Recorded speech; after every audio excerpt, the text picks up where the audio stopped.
त्याला हे आत्म्याचं यथार्थ स्वरूप समजतो. असा केवळ आप्तकाम जो साधक आहे त्याला हा आत्मा आपलं यथार्थ स्वरूप तो त्याच्यापुढे उघड करतो, प्रकाशित करतो. आणि तो साधक स्वतः परब्रह्म स्वरूप तो आत्मा त्याला त्याच्यापुढे आपलं स्वरूप प्रकाशित करतो, उघड करतो. याचा अर्थ तो पूर्णतः त्याला स्वीकारतो, म्हणजे एकरूप करून घेतो. त्याला उरू देत नाही, पूर्णतः स्वतःशी समरस करून टाकतो, म्हणजे त्यालाही परब्रह्म स्वरूप करून सोडतो. आत्मसाक्षात्कार होणे याला म्हणतात. तो काही नुसते व्याख्यानाने होत नाही, केवळ तर्कबुद्धीनं शक्य नाही, पुष्कळ श्रवण केलं तरी सुद्धा तो प्राप्त होणारा नाही. हा आत्मा ज्याला वरतो त्याला आत्मसाक्षात्कार. ज्याच्या अंतःकरणात आत्म्याविषयी प्रेम उत्पन्न होतं त्यालाच त्याची प्राप्ती होणं शक्य.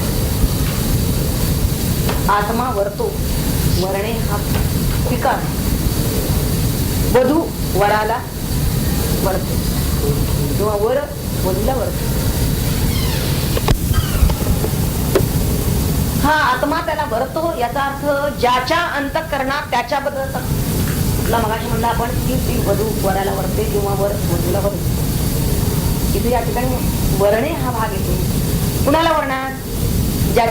ज्याला आपल्याबद्दल प्रेम निर्माण झालेला आहे किंवा ज्याच्याबद्दल आपल्याला प्रेम वाटतं त्याला केव्हाही वरलं जातं, त्याला माला घातली जातं. तसं ज्याच्या अंतःकरणात आत्म्याविषयी प्रेम निर्माण झालेलं आहे, परमात्म्याविषयी प्रेम निर्माण झालेलं आहे त्यालाच वरलं जातं, त्यालाच त्याची प्राप्ती होते. तेव्हा आत्मा त्याच्या पुढं आपलं यथार्थ स्वरूप प्रगट करतो. सर्व वेद जरी जाणून घेतले आपण, अगदी भरपूर जरी श्रवण रूप अभ्यास केला, कीर्तन प्रवचन पाठ निरूपण केली तरी सुद्धा तेवढ्यानं आत्मज्ञान होईल असं नाही. अनेक श्रेष्ठ ग्रंथांचे अभिप्राय आपण समजावून घेऊन इतरांना जरी सांगत बसलो किंवा ते बुद्धीत आपल्या ठसले तरी सुद्धा आत्मा कळेल असं नाही. कारण आत्मा हा आत आहे, अंतर्यामी आहे. तो कुठंतरी दूर अंतरावर नाही की ज्याला आपण साधनांच्या कष्टानं त्याला मिळवायचं आहे. एखाद्या गोष्ट मिळवायची असते म्हणून याला प्राप्ताचीच प्राप्ती असं म्हणलेलं आहे. नित्य प्राप्त आहे तो. त्याला शोधण्यासाठी जो बाहेर वास्तविक पडतो त्यांनी म्हणलेलं आहे की आत्मशोधच मला करायचं आहे म्हणून जो उद्युक्त झालेला आहे त्याच्या समोर तो येऊन थांबतो आणि त्याला पाहता यावं म्हणून तोच काय करतो, तो अंतर्बाह्य उज्ज्वल करून टाकतो, प्रकाशमय करून टाकतो. याचा अर्थ त्याला अंतरी जसं आत्मस्वरूप प्रतितीला येतो तसं बाह्य चराचरात त्याला ते आत्मस्वरूप अंतर्बाह्य उजळून टाकलं. तेव्हा त्यासाठी त्याला मात्र त्यानं निष्काम होऊन आपल्या सर्व इच्छा आकांक्षांचा त्याग करून त्यानं आत्म्याचीच एक प्रार्थना करायला पाहिजे.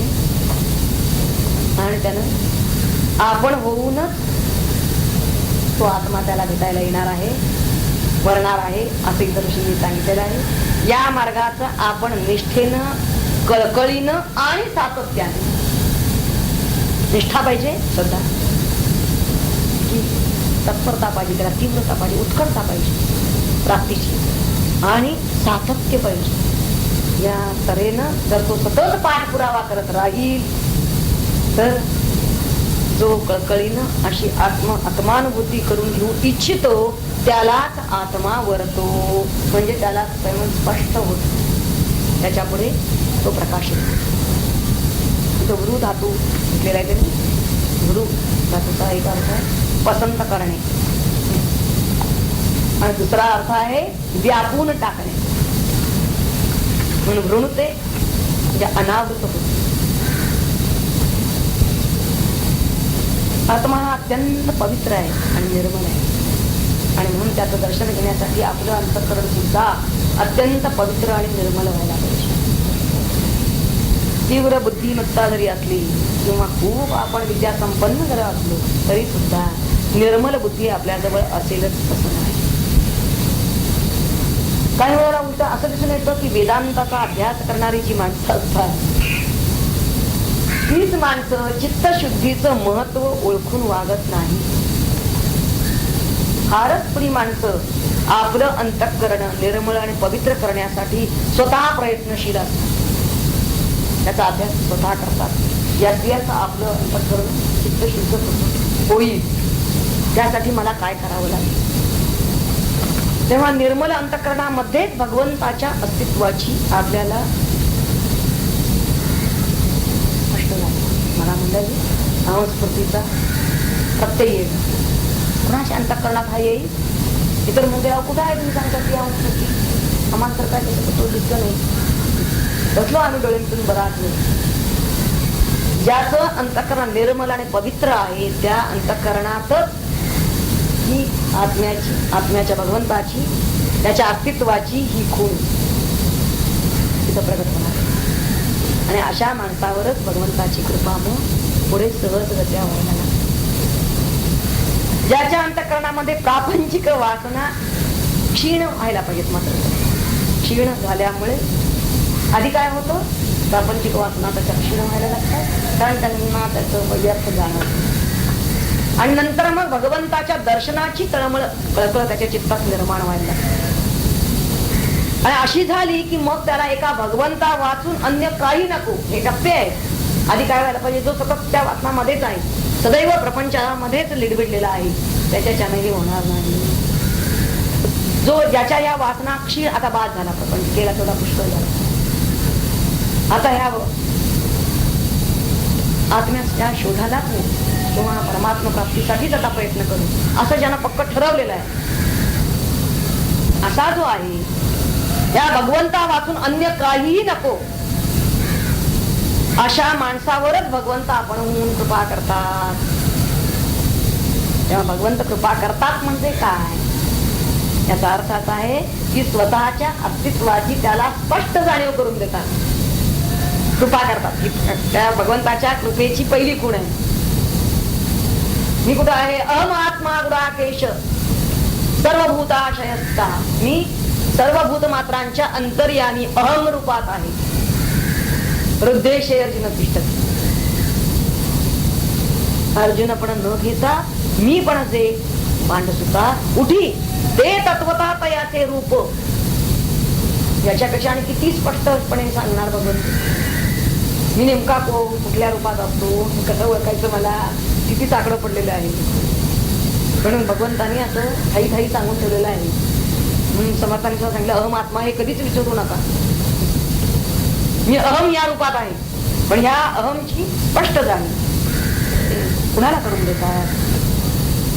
आता जसं सांगितलं त्याचा अंतःकरण शुद्ध झालेला आहे आणि जो अनन्य झालेला आहे. या भगवंताविना अन्य काही नको असा. वास्तविक भगवंताच्याकडे भगवंताच्या दर्शनाला नेणाऱ्या मार्गांमध्ये खुद्द भगवंताचं सहाय्य असल्याशिवाय कुठलाही मनुष्य झाला तरी पुढे जाऊ शकत नाही. हे साधारण आपण जर अवलोकन केलं तर आपल्या लक्षात येतं. तेव्हा आपल्या लेखी येत आहे की आपण आधी आपलं अंतःकरण निर्मल करून घ्यावं, आधी वृत्तींचा निरोध करावा. सारांश होताना जर आपण पाहूया आता नेमकं उपाय कसा करायचा.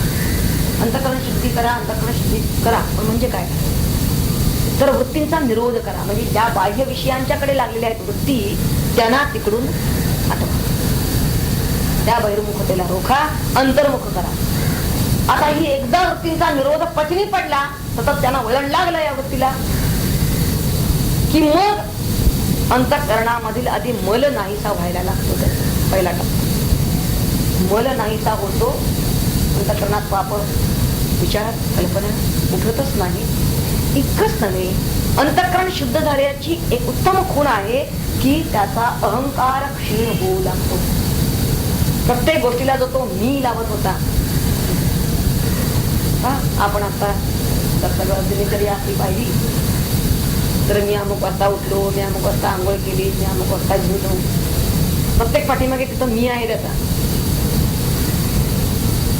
म्हणजे आम्हाला सांगायचे की आपल्याला जर देह तादात्म्य सोडवायचं असेल तर देह उठला, देहाला आंघोळ घातली, देहाला जीव घातलं, देहाला वस्त्र नेसवलं, असं म्हणायला लागा म्हणजे असं समजून म्हणायला लागा. प्रत्येक त्यावेळी जे आपण मी म्हणतो, मी वस्त्र नेसतो, मी जेवतो, मी चाललो असं जे म्हणतो तो देह चालला. असं जेव्हा कराल तेव्हा देह तादात्म्य हळूहळू सुटायला लागले. त्यांनी एक युक्ती सांगून ठेवली. तेव्हा एक खूण आहे आपलं चित्त शुद्ध झाल्याची, की आपला अहंकार क्षीण होत जातो. जर जसा हा अहंकार आकुंचन होत जाईल, त्याचं स्वरूप कमी कमी होत जाईल, कारण आधी तो खूप वाढलेला असतो, तर तसा हा साधक त्याची अंतर्यामी त्याची त्याला आपला अहंकार कमी झालाय का नाही खूण तुम्ही दुसऱ्यांना नको सांगायला, आम्हाला ते कळायला पाहिजे आणि अंतर्यामी कळायला पाहिजे. आणि त्याची खूण अशी आहे की आपण अनुसंधानामध्ये सखोल बुडी घ्यायला लागतो. आपलं अनुसंधान एक जे तुटत होतं ते आता तुटत नाही, ते स्थिर व्हायला लागतं आणि ते सखोल व्हायला लागतं. जसं खोल पाण्यात श्राव होतो आणि एकदा खोल पाण्यात शिरलं की मग जसं पाणी त्याला ओढून घेते, तसं भगवंतच आपोआप आपल्याला खेचून घेतो. तेव्हा ज्याचं अंतःकरण निर्मल होऊन आत्म्यासाठी तळमळ ज्याला लागलेली आहे त्याला त्याचं खरं स्वरूप नजरेला पडतं. आत्मदर्शन झालेला असा हा पुरुष वास्तविक तसा दुर्लभ असतो.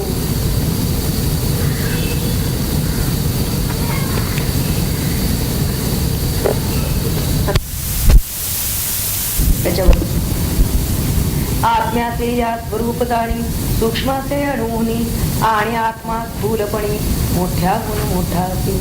स्थूल सूक्ष्माची कल्पना विज्ञान करीती सुलक्षणा, तीही चकित करते मना आश्चर्याने पदोपदी. दृश्य वस्तूंचा सूक्ष्म कण परमाणू म्हणे ज्या विज्ञान, तोही वगरीच्या कणाहून स्थान सहस्रांशानी. परमाणूच्या प्रमाणाहून सहस्रांशे स्थान विद्युत कण, हे कशाचे त्याचे ज्ञान नीट होऊ शकते ना. परमाणूच्या पोकळीत विद्युत कण हे हिंडतात, त्याच्यापेक्षा सूक्ष्मतेत अन्य नठावे विज्ञान. येथे खगोल शास्त्रज्ञाना विशालतेची कल्पना, त्यांनी तशा तयाच्या मापना प्रकाश किरणा मोजले. विपळी दशसहस्र योजन वेगे धावे प्रकाश किरण, विपळांचे अशा गणन होते अंतर मोजिता. विपळ पळ घटका दिन मास वर्ष असे प्रमाण, शास्त्रज्ञ सांगती योजन अंतरासी कथितान. 1,00,000 प्रकाश वर्षे आकाशगंगा दुरी असे बसे, आकाशगंगा परीही असे विश्वभाग लहानसा. अशी विश्वे अनेक कोटी पुरतीन रोमरंध्रासाठी, आता आत्मा जगजेठी विशाल केवढा जाणावा. आणि विद्युत कणाहून स्थान त्याचे सूक्ष्मपण, लहान मोठे विशेषण अर्थ आपुला सांगितले. असा हा आत्मा अद्भुत राही जीवांच्या हृदयात, स्थान तेथे असे ज्ञात दहर नामे योगी जना. दहरी त्या प्रज्वलित निवार शुका परिज्योत, सुकुमारजी अत्यंत कमली जेली दिसतंतु. ज्योतिरूपे ऐशा परी सर्वांच्या हृदय मंदिरी, आत्मा हा निवास करी त्या तरी त्याची जाणताय. अति सूक्ष्म विशाल किती सुखे असो जो तो जगतपती, फार गूढ हृदय प्रांती ज्योतिरूपे सेवतो हा. त्यात तरीही साधकाचे यत्नबळे जाणता येते, वाढवून निज योग्यतेचे रीत त्याची कथितो तुला. स्थूल शरीर मन बुद्धी आत्मज्ञाना आणि ते सिद्धी, सर्व ही आत्म्याची उपाधी सहाय्य होते तज्ञांना. मात्र सहाय्य व्हाया ज्ञाना पाहिजे यांचा शुद्धपणा. स्थूल शरीराच्या शोधना शुद्ध अन्न शुद्ध कृती, मध्यमासा विरहित अन्न असावे मुळात. शिजवण्याच्या पद्धतीत पूर्ण स्वच्छता असावी. स्थान पात्रे पाक करता यांची असावी शुद्धता. आपुल्या वर्णाची विहिता तीच रीती ठेवावी. अन्न मिळवण्याची पद्धती तेच पाळावी न्यायनीती. धर्मशास्त्रा यथाशक्ती मान द्यावा सुज्ञानी. आपुली प्रकृती ऋतुमान पाहून करणे अन्न सेवन, तेच सर्वथा प्रमाण आयुर्वेदात मानावे. शुद्धरीत्या मिळविले अन्न देहा येते शुद्धपण, स्पर्शा स्पर्श दोषाहून महत्व त्याचे जाणावे. अन्न कसेही मिळवावे तेच चोवळे निसून खावे इतुक्यानेच ना मानावे शुद्धाचरणी आपणासी शक्यतोवरी स्पर्श दोष सुज्ञे टाळावे विशेष न करावा अट्टाहास कोणी कोणा निंदू नये इंद्रिया पीडा ना द्यावी किंवा नती वाढवावी जीवन जगता ठेवावी गोष्ट नित्य लक्षातही आपणाकडून दुसऱ्याच होणार नाही काही त्रास याची दक्षता विशेष वागताना ठेवावी योग्य आणि नियंत्रित हालचाली असाव्यात वावन द्यावा यत्किंचित साधकाने आळसासी पिताकडे ठेवून दृष्टी करीत जाव्या सर्व गोष्टी दुर्वर्तनाचे स्वार्थापोटी समर्थन करू नये स्वच्छता आणि टापटीप सौंदर्याचे हे स्वरूप सौजन्य वर्तनी निर्विकल्प शुद्ध करीते देहासी पूजा जप धारणा ध्यान करी मनाचे शोधन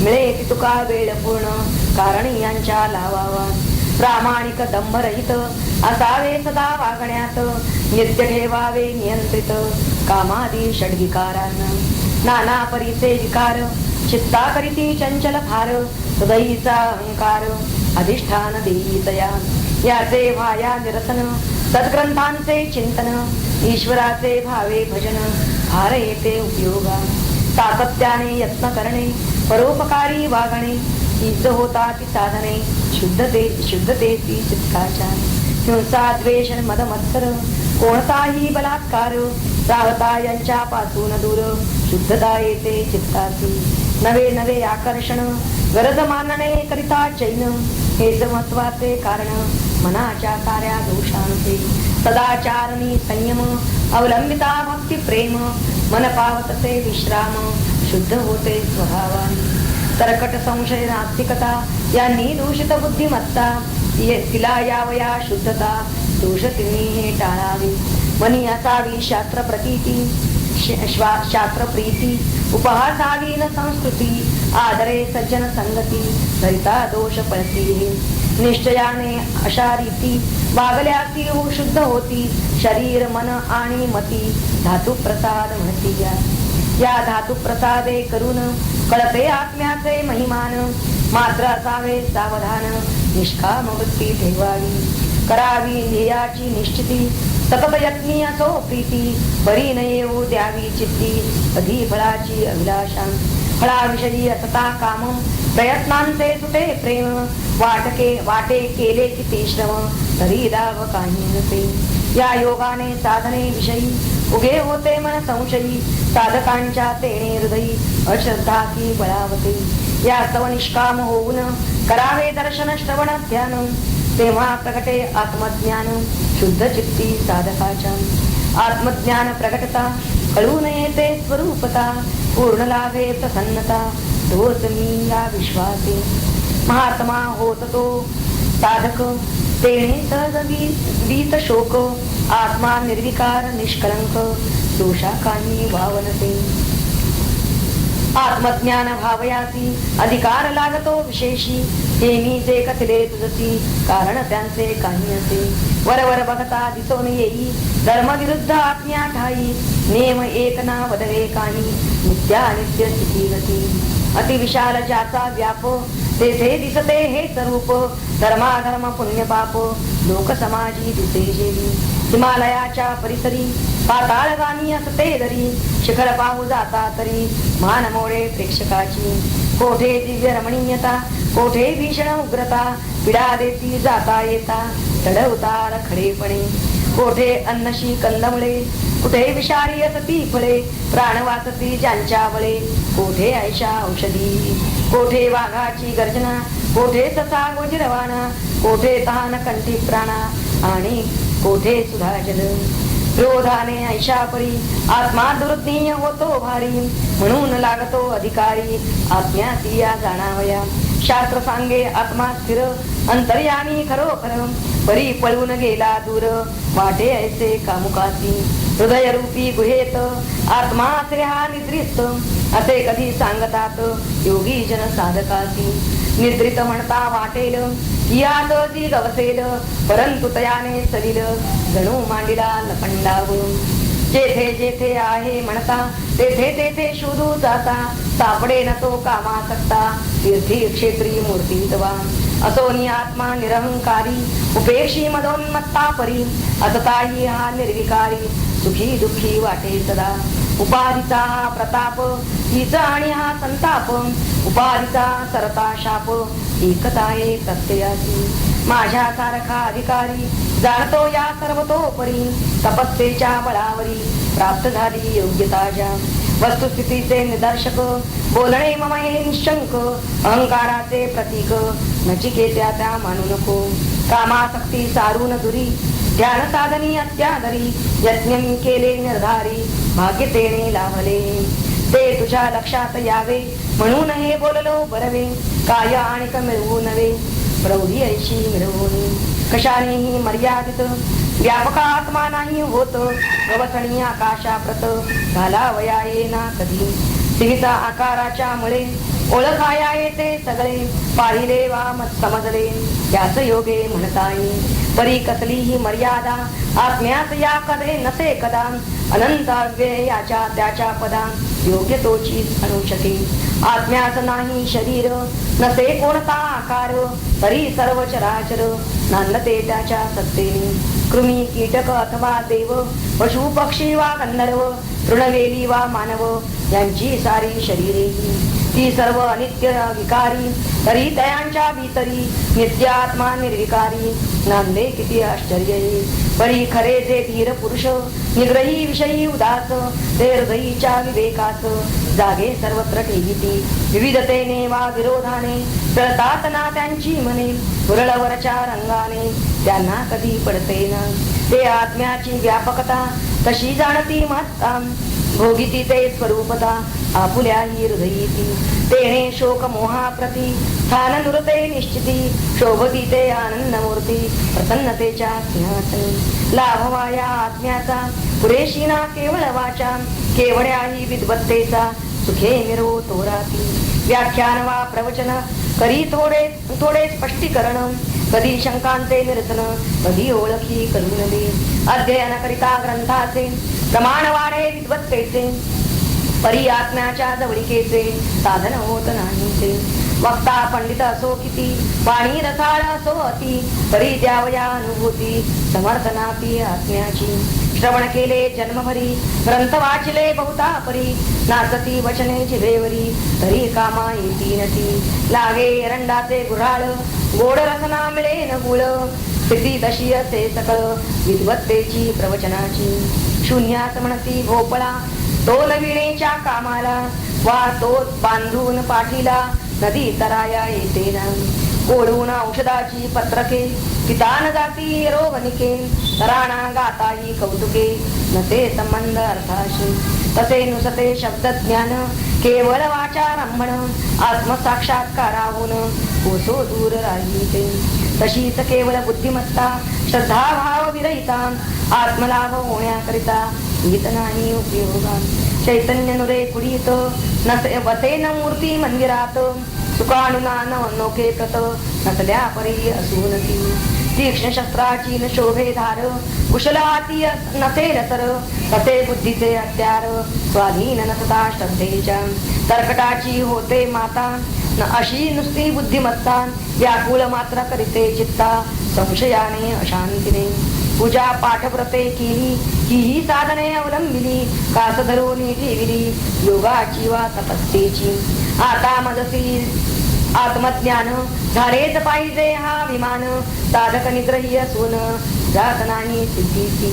आत्मलाभाच्या मार्गावरी शत्रू अहंकारा परी दुसरा नाही खरोखरी चित्ती थारा नसावा त्या संपन्न साधक विनयाने असावा की पूर्णपणे शरणागत होऊन त्याने सर्व भावे विनवावे आईपासून जाता दूर टाहो फोडी नेणते पोर मासोळी जलाबाहेर कासावीस होते जशी पतीपासून दुरावता जीवी तळमळे पतिव्रता पानावरून उठविता वाटते जसे दिनाते उत्कट तळमळ त्यापरी पाहिजे भक्ताच्या अंतरी गईवर दाटून यावावरी नेत्रातून वाहे जल कंठ झाला सद्गदित शब्दही ना फुटतात पुन्हा पुन्हा जोडून हात तरी वंदने श्रद्धेने आणि म्हणे हे जगदीशा करीन माझी निराशा, तुझ्या दर्शनाची लालसा माझी पूर्ण व्हावी प्रभू. जरी नाही अधिकारी तरी आलो तुझ्या दारी, प्रभो दीननी भिकारी विनमुख मला लावू नको. कमळावरी सहस्र कर निष्ठुरतेने रुसला जर, त्याने कुणाच्या बळावर मकरंदाची इच्छावी. मी दरिद्री तू कुबेर दीन याचक मी तू दार, तू परम सुखाचे मंदिर तप्त श्रांत प्रवासी. चातका समय हो करुणा माझी तुला करुणा घना, अनन्य भावे तुझ्या चरणा शरणालो तारी मला. दीनाचे प्रेम भावे जगदीशाची आळवावे, कधीतरी अनुकूल दैवे दया येईल देवासी. या विश्वासाने दृढ साधके असावे धरून ओढ, प्रेम भावनेची कड येत असावा नित्य नवा. कुणाचा कसला अधिकार चालतो ना आत्म्यावर, स्वतंत्र आहे परमेश्वर सर्व सत्ता त्याची असे. इतुके दिले इतुके केले इतुके पाहिजे मिळाले, असे समोरी न चाले या पार धंदा नाही. सोडून सर्व अहंकार लोळण घ्यावी पायावर, कृपा करीतो करुणाकर परी तयाच्या इच्छेने. प्रार्थनेच्या वाचून काही साधकाच्या स्वाधीन नाही, अनन्य भावे शुद्ध हृदयी त्याने करुणा भाकावी. ऐशी दाटता उत्कटता ममत्व वाटे भगवंता, कृपेने तो अनन्य भक्ता धरी आपुल्या हृदयासी. अशी कृपा ज्याच्या शिरी वर्षे सचल मेघा परी, प्रगट तयाच्या अंतरी आत्मज्ञान सही होते. सर्वाठाई भगवंत भरून राहिला ओतप्रोत, सर्व भूतांच्या हृदयात परमात्मा तो वास करी. मी माझे विरघळते द्वैत भावना लया जाते, सर्वत्र दाटून राहते आनंदाची कौली. नाविरतो दुश्चरितान् नाशांतो ना समाहितः, नाशांत मानसो वापि प्रज्ञाने नैनमाप्नुयात्. अन्वय असा आहे, दुश्चरितात न अविरतः न अशांतः न असमाहितः न वा अशांत मानसः, प्रज्ञानेन एवं आप्नुयात्. एनं म्हणून आधी साधा वाच्यार्थ असा आहे, दुश्चरिता म्हणजे दुश्चरितापासून म्हणजे निषिद्ध पापकर्मापासून, न अविरतः म्हणजे निवृत्त न झालेला. ही पापकर्म आता जन करायची सोडून टाकलेली आहे, जन टाकलेली नाही, निवृत्त न झालेला याचा अर्थ. तसंच न अशांत म्हणजे इंद्रियांच्या चंचलतेला सोडून शांत न झालेला. वास्तविकताने इंद्रियांची चंचलता सोडायला हवी होती म्हणजे त्याला शांती लाभली असती, परंतु ते त्याने सोडलेली नाही. असा तो आहे. न असमाहिता ज्याचं मन एकाग्र नाही, म्हणजेच ज्याचं विक्षिप्त चित्त आहे. समाहित म्हणजे सम म्हणजेच एकाग्र चित्त ज्याचं झालेलं आहे त्याला समाहित म्हणतात. असमाहिता विक्षिप्त चित्त आणि न असं म्हणलेलं आहे त्यांनी, ज्याचं मन एकाग्र नाही. फलाची इच्छा अशांत मानसाहा या शब्दाचा अर्थ असा आहे, फलाची इच्छा ज्याची निवृत्त झालेली नाही आणि त्यामुळे ज्याचं चित्त अशांत आहे. अशांत चित्त का? कारण त्याला फळाची इच्छा आहे, कामना आहे. असा जो आहे म्हणजे ज्याचं चित्त व्यापार करीत आहे असा मनुष्य. थोडक्यात प्रज्ञानेन म्हणजे केवळ ब्रह्मविज्ञानाने, एनम म्हणजे याला, आपनुयात या आत्म्याला प्राप्त होत नाही, न आपनुयात त्याला हा आत्मा प्राप्त होत नाही. ज्याचा चित्त अजूनही काय कोणत्या ना कोणत्या तरी व्यापारात आहे, निषिद्ध कर्मात तरी असेल किंवा त्याची इंद्रिय अनेक विषयांच्याकडे तरी लागलेली असतील किंवा त्याला कामना तरी निदान असेल त्या चित्तामध्ये. प्रत्यक्ष कर्म करत असताना त्याची इंद्रिय कार्यरत आहे आणि ज्यावेळेला नुसतीच इच्छा तो करतो आहे असं फल मिळावं मला, या इच्छेनं जो कर्माला प्रवृत्त व्हायचा आहे अजूनही नुसतीच इच्छा आहे मनामध्ये, असं जरी चित्त असलं तर ते सुद्धा एक मानस कर्मच झालं. त्याचं मनामध्ये इच्छा उठतायत याचा अर्थच मनोव्यापार चालू आहे. जोपर्यंत मनोव्यापार चालू आहे, मनामध्ये काही ना काहीतरी तरंग चालू आहे, कोणते ना कोणत्या तरी इच्छा उठता आहे, का म्हणायचे तरंग, तोपर्यंत त्या मनुष्याला हे म्हणतात आत्मप्राप्ती होणं शक्य नाही. मला तो प्रज्ञानी न असला तरी, प्रज्ञा म्हणजेच ब्रह्मविज्ञान त्यानं जाणून घेतलेलं असलं तरी सुद्धा. आणि याच्या उलट जो दुष्कर्मापासून निवृत्त झालाय, आता ज्यांना पक्क ठरवलेलं आहे की पाप कर्म आपण अजिबात करायचं, निषिद्ध कर्म पूर्णतः सोडून द्यायचे, असं ज्यांना पक्क ठरवलेलं आहे आणि त्याप्रमाणे जो वागतो, इंद्रियांच्या चंचलतेचा ज्यानं त्याग केलेला आहे, म्हणजेच त्याची इंद्रिय स्तब्ध आहेत, म्हणजे त्यांना इंद्रिय निग्रह दम साधलेला आहे, आणि त्याचबरोबर ज्यानं शमही साधलेला आहे, म्हणजे त्याचं चित्त सुद्धा आता एकाग्र, एका म्हणजे आत्म्याच्या ठिकाणीच चित्त तिथंच स्थिर आहे, त्याला एकाग्र चित्त असं म्हणतात. आणि ह्या एकाग्रतेच्या फलापासून त्याचं चित्त अगदी शांत झालेलं आहे. इतकंच काय की ही एकाग्रता करत असताना याचं जे फल आत्मप्राप्ती किंवा मोक्ष, तर या फलाकडे सुद्धा त्याचं चित्त जात नाही. हे एकाग्र चित्त करून मला पुढे असं फल मिळेल अशा फलाकडे सुद्धा त्याचं चित्त जात नाही. असा जो चित्त साधक आहे त्याला त्यांनी शांत साधक समजलं. असा हा साधक, त्याला जरी गुरु केलेले आहेत समजा त्यांनी, म्हणजे तो आचार्यवान आहे असं म्हणूया, त्यामुळे त्याला ब्रह्मविज्ञान माहीत झालं.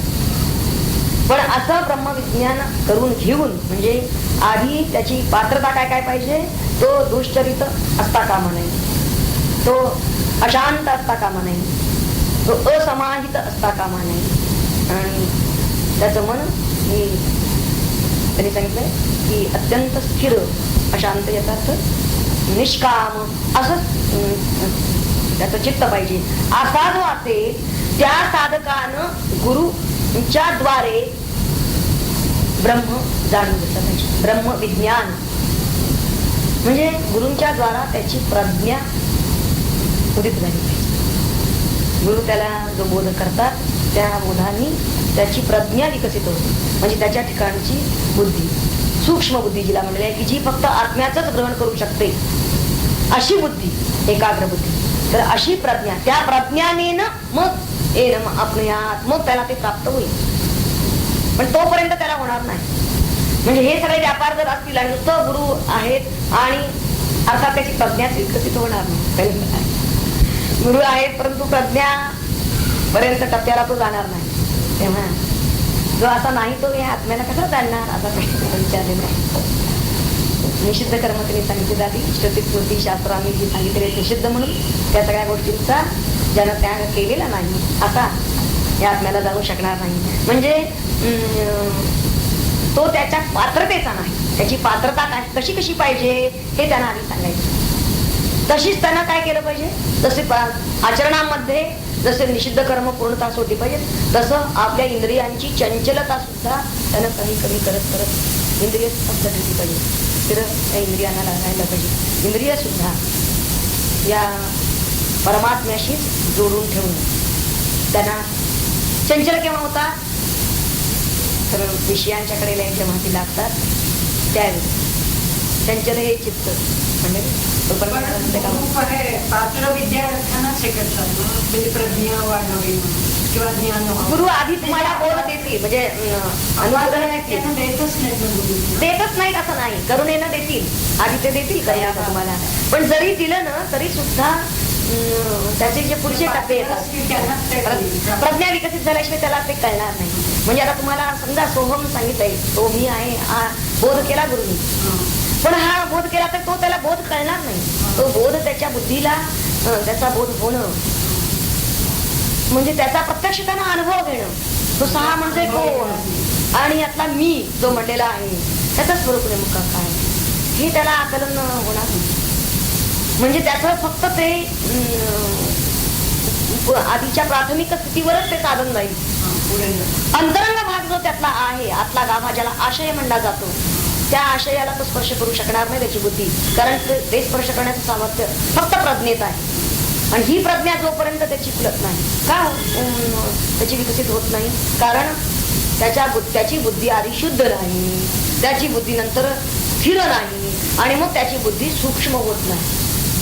एकाग्र अशा परमात्म्याचा एका ध्यास घेणं तिला सूक्ष्म होत जाते ती. पण त्यासाठी तिची पात्रता आधी त्यानं शुद्ध करणं, आणि शुद्ध करण्यासाठी म्हणूनच त्यांनी सांगितलेलं आहे की त्यानं निषिद्ध कर्म सोडली पाहिजे. निषिद्ध कर्म त्यानं सोडणं आणि विहितच आचरण, कारण चित्तशे शुद्ध हे कर्म, चित्ताची शुद्धी कर्मच करणार आहे. आणि ती कर्म जी विहित कर्म तो करेल आणि सहयोगी मार्गाने तो करेल तशी सांगितले तशी निष्कामपणे तिथं सांगितलं त्यांनी फलाची इच्छा त्यांनी दत्ता कामा नये त्यामध्ये सुद्धा. असं जेव्हा करेल त्याच वेळेला त्याची बुद्धी अधिमती शुद्ध होईल, आणि मग शुद्ध झालेल्या बुद्धीला त्यांना स्थिर करायचं आहे. स्थिर करण्यासाठी म्हणून पुढचं आलेलं आहे की त्यांना अजिबात त्या इंद्रियांना दुसऱ्या विषयांना त्यांच्याकडे लागू द्यायचं नाही.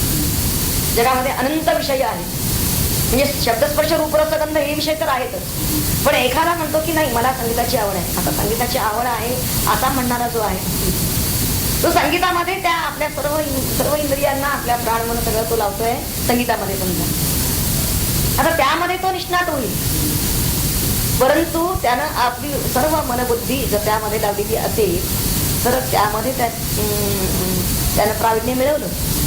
पण जर तो त्याला जर साधक व्हायचं असेल, त्याला या आत्मप्राप्तीचं म्हणजे येणंच प्राप्त याला जर मिळवायचं असेल तर त्याला याच्यावर सुद्धा पाणी पडायला पाहिजे. म्हणजे त्याची बुद्धी जर कायम त्या संगीतातच रमलेली असेल तर आत्मचिंतन केव्हा केलं त्याला? म्हणून एकाग्रता हा पुढचा टप्पा सांगितलाय. तर त्या बुद्धीला त्यानं स्थिर करण्यासाठी इतर सर्व विषयांच्या पासून त्या इंद्रियांना त्यानं सोडलं पाहिजे.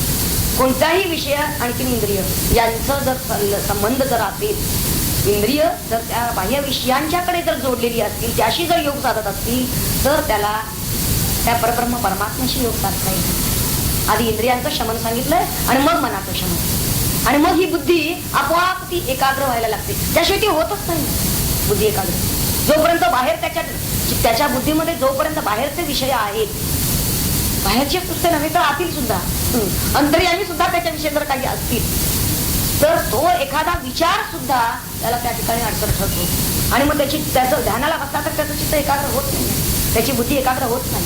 आणि ही सूक्ष्मता त्याला येणं त्याच्या बुद्धीला सूक्ष्मच झाली बुद्धी तेव्हा ज्यावेळी त्याला आपल्या निज स्वरूपाचा पत्ता लागेल.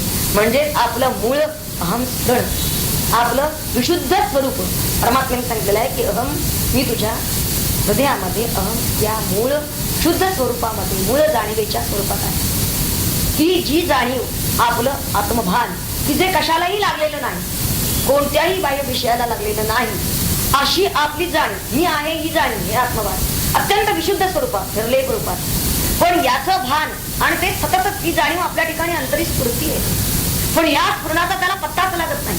ज्या क्षणी त्याला या स्फुरणाचा पत्ता लागेल त्या क्षणी समजावं की त्याच्या ठिकाणी प्रज्ञा विकसित झाली, प्रज्ञा उदित झालेली आहे, किंवा त्याच्या ठिकाणची बुद्धी मती ही सूक्ष्म झालेली आहे. हे सूक्ष्म स्वरूप आहे.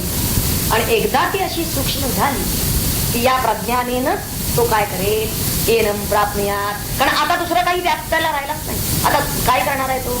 म्हणून त्यांनी सांगितलं की हे बाकीचे सगळे चित्ताचे व्याप जोपर्यंत त्याचे चालू आहे तोपर्यंत हे शक्य नाही. आता त्याला फक्त एकच साधन राहिलं की हे अहम स्फुरण, हे मूळ जे त्याला भान जाणवत आहे हे आत्मभान, हे भान आहे. मग आत्मा ते स्वरूप कुठं आहे? निज स्वरूप. तर हे भान त्याच स्वरूपातून उठतो आहे आणि तिथंच निमत आहे. याचा त्याला पत्ता लागेल आणि हे त्याला आचार्य समजून देतील. म्हणून आचार्यवान म्हणले त्याला. का त्याला आचार्य पाहिजे? कारण हे दुसरं कोणीही सांगू शकणार नाही त्याला. हे सद्गुरूच त्याला ह्या पूर्णाचा पत्ता लागून देतील आणि तेच त्याला सांगतील की अरे हे आत्मभान जिथून उठतं चरमवृत्ती आणि जिथे निमते तेच तुझं स्वरूप आहे, तेच तोच आत्मा आहे. हे आपलं आत्मस्वरूप आहे.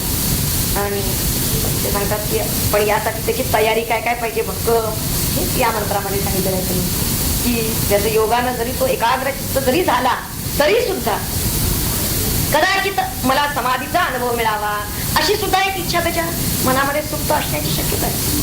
म्हणून त्या समाधीच्या सिद्धिरूप फलाचा सुद्धा त्यांनी सांगितलेला आहे. त्या इच्छेतनं सुद्धा त्याचं चित्त जर व्यापलेलं असेल तर त्याला सुद्धा आत्मज्ञान होणार नाही.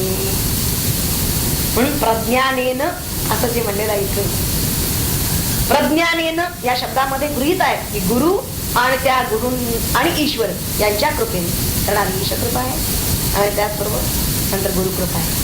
तर या गुरुकृपेनं त्यानं जो निधिध्यास सुरू केलेला आहे अहम सहा हा निधिध्यास. आणि या निधिध्यासनाचा परिपाक म्हणून जे जीव ब्रह्मैक्य आहे ते जीव ब्रह्मैक्य म्हणजेच विज्ञान, तर त्याची प्राप्ती होईल. पण त्यासाठी त्यानं हेच फक्त एक साधन नंतर चालू ठेवलं पाहिजे. आणि ते तेवढंच चालू राहावं, इतर सगळं बंद व्हावं, यासाठी या आधीचे टप्पे आहेत. टप्प्याला सुरुवात कुठून केलेली आहे तुम्ही पहा. साधारणतः सामान्य जीव म्हणला की चुकून कळत किंवा नकळत त्याच्याकडून निषिद्ध कर्म होऊन जात. म्हणून त्यांनी सांगितलंय साधकानं या बाबतीत लक्षात घ्या की त्यानं निषिद्ध कर्मापासून पूर्णतः आपल्याला परावृत्त करा.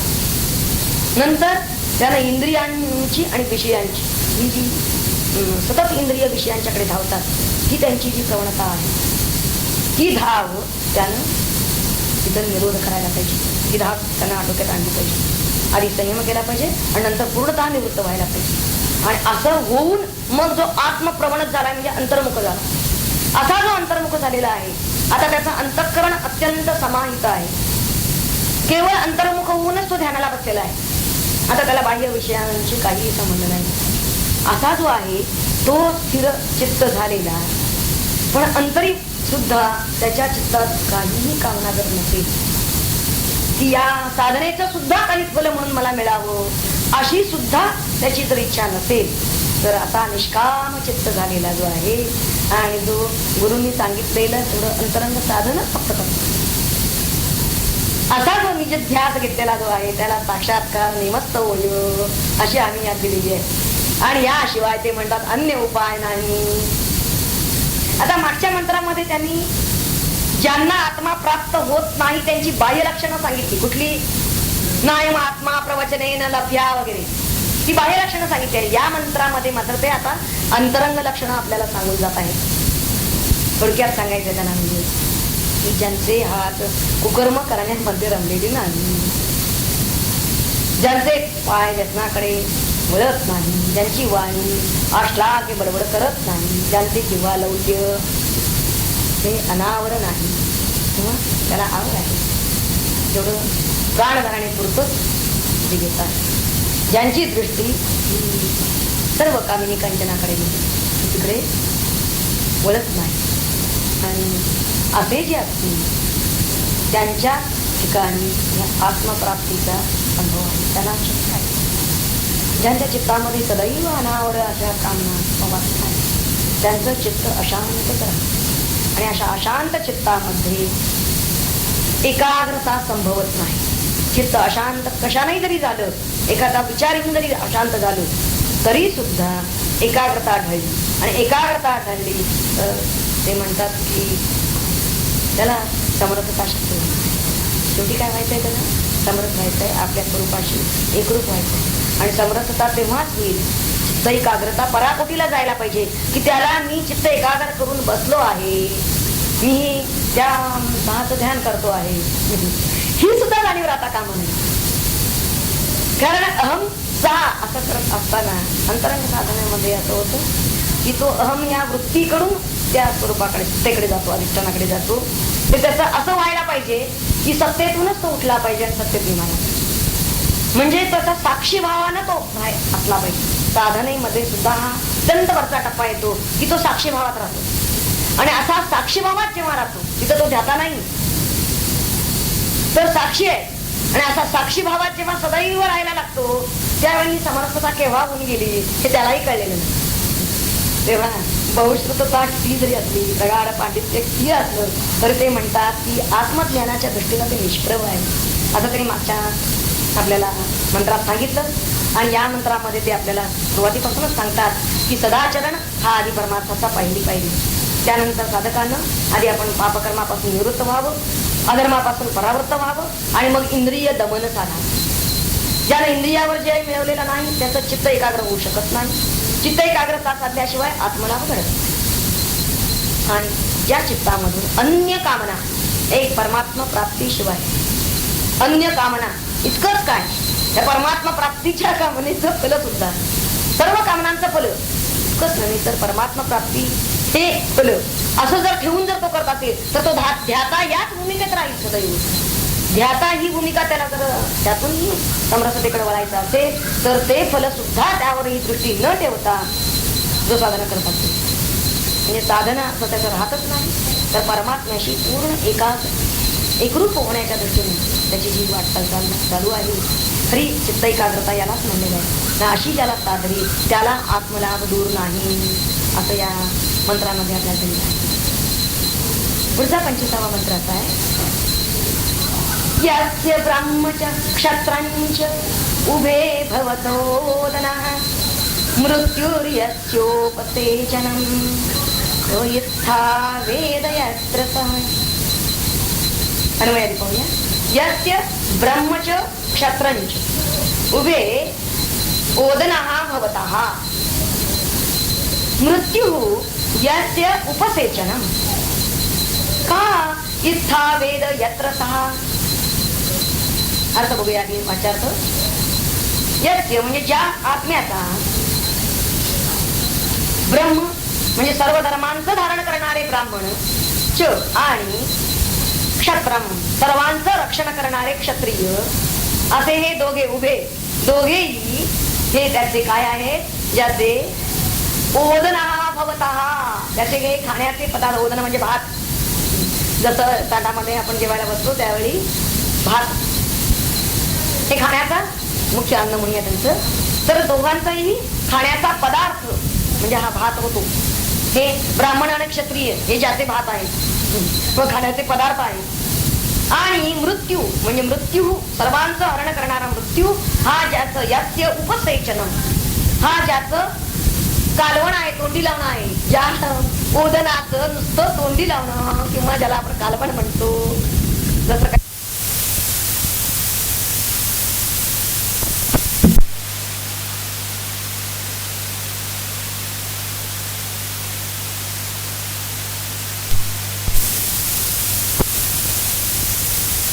सांगायचं असतो तोपर्यंत ज्ञान सिद्धांत सांगायचा.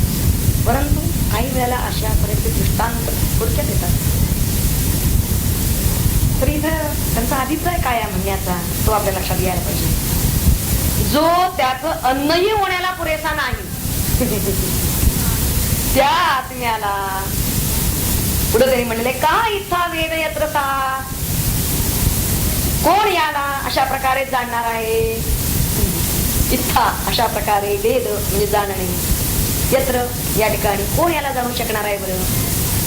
कारण साधन शून्य आणि प्राकृत बुद्धीचा असा जर मनुष्य असेल तर तो कसा काय याला जाणू शकेल या आत्म्याला. कारण या आत्म्याचं मुळात त्याने सांगितलं की त्याचा महिमा किती आहे. मृत्यू ज्याचं एक तोंडी लावण्यासारखं आहे.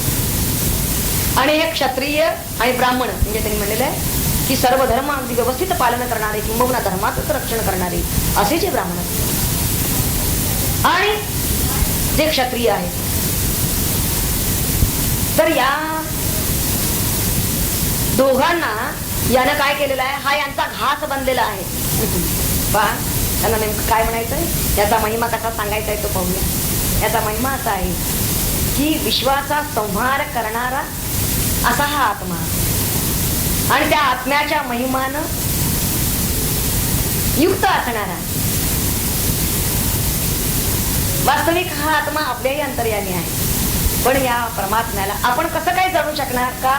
कारण जोपर्यंत आपण आपली योग्यता पात्रता इथे म्हणले की जो साधन शून्य आहे आणि प्राकृत बुद्धीचा आहे. ती बुद्धी कशी व्हायला पाहिजे. प्राकृत नाही प्रकृतीच्या अधीन नाही तर ती आत्मबुद्धी व्हायला पाहिजे. देहबुद्धी नाही होणार नाही. या मंत्रामध्ये त्यांनी आधी सांगितलेलं आहे की त्यानं शास्त्रोक्त साधन संपत्ती त्याच्या ठिकाणी पाहिजे. षट संपत साधन चतुष्टय संपन्न तो पाहिजे. आणि अशा साधकाला या आत्म्याचं स्वरूप कळेल. पण त्याला सुद्धा हे कळणं कठीण का आहे हे सांगितलं. म्हणजे नुसतं तो साधन चतुष्टय संपन्न आहे एवढ्यावर भागणार नाही. तर ते म्हणतात की वास्तविक सर्व धर्माचं सर्व जगाचं रक्षण करणारे ब्राह्मण क्षत्रिय हे सुद्धा ज्याचे ओदन म्हणजे अन्न पदार्थ आहे भक्षण करणारा अन्न आहे.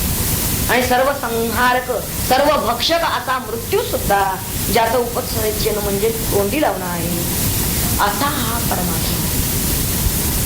की जो सगळ्याचा संहारही करतो आणि सगळ्याची निर्मिती करतो. त्याला प्राकृत बुद्धीचा मनुष्य मात्र जाणण्यात योग्य नाही. जो या स्वस्वरूपाच्या ठिकाणी स्थित आहे, आपल्याच स्वरूपाच्या ठिकाणी जो स्थित आहे, हा आत्मा कसा आहे, स्वस्वरूपाच्या ठिकाणीच स्थित आहे. विश्वाचा उपसंहार तोच करतो आहे, तेव्हा त्याला जाणणारा आहे. हा मुळात साधन संपन्न मुमुक्षु आणि विद्वान, म्हणजे तो जाणतो, आधी त्यानं जाणून घेतलेला आहे असा जर असेल, पण एवढ्यानं सुद्धा तो जाणेलच असं नाही. पण किमान त्याची पात्रता म्हणून एवढं पाहिजे की तो साधन चतुष्टय संपन्न पाहिजे, मुमुक्षु, त्यामध्ये आलंच मुमुक्षुत्व, आणि त्यानं या आचार्यांच्याकडून हे संपूर्णतः शास्त्रोक्त जाणून घेतलं पाहिजे. तेव्हा मानव जातीमध्ये मुळातच आधी उत्तम अधिकारी म्हणून ज्यांना म्हणलं जातं, तिथं ब्राह्मणांना क्षत्रियांचा उल्लेख करण्याचं कारण हे आहे की ज्यांना उत्तम अधिकारी म्हणलं जातं ते ब्राह्मण आणि क्षत्रिय हेच तेवढे परमतत्व हे वास्तविक. हे या दोघांना सुद्धा त्या परिपक्व म्हणजे पूर्ण शिजवलेल्या भातासारखं त्यांना खुशाल ते याला गिळून टाकतं ते परमतत्व, असं स्पष्टपणे इथं सांगितलेलं आहे. भात म्हणण्याचं कारण परिपक्व अवस्थेत. हे ब्राह्मण आणि क्षत्रिय कसे आहे, तसं पाहिलं तर यांनी हे अध्ययन शास्त्राध्ययनाचा त्यांना अधिकार आहे. त्यामुळे परिपक्व अवस्था त्यांच्या ठिकाणी आहे, हा अधिकार त्यांच्या ठिकाणी आहे. पण यांना सुद्धा ज्यानं गिळून टाकलेलं आहे, म्हणजे हे असा अधिकार आहे, अशी पात्रता आहे म्हणजे नक्कीच त्यांनी जाणलेलं असेल असं नाही. म्हणजे हे सर्व व्यक्त जग म्हणजे त्याला, म्हणजे त्या परमात्म्याला ते म्हणतात काही क्षणात खाऊन फस्त करता येईल असा एक घास आहे, असं इथं सांगितलेलं आहे. असा हे परमतत्व, असं हे परमतत्व म्हणजे त्या परमतत्वाचा महिमा त्यांना सांगायचा आहे. कशासाठी सांगायचा आहे हा महिमा? त्याचं कारण मनुष्यानं प्राकृत होऊ नये, प्रकृतीच्या अधीन राहून सदैव त्या देहबुद्धी, कारण का मनुष्याचं त्याला खाण्याच्या बाबतीतला दृष्टांत देण्याचं कारण हे आहे. नित्य उठून या खायाचीच चिंता मनुष्याला लागलेली आहे, सदैव तो देहबुद्धीत आहे.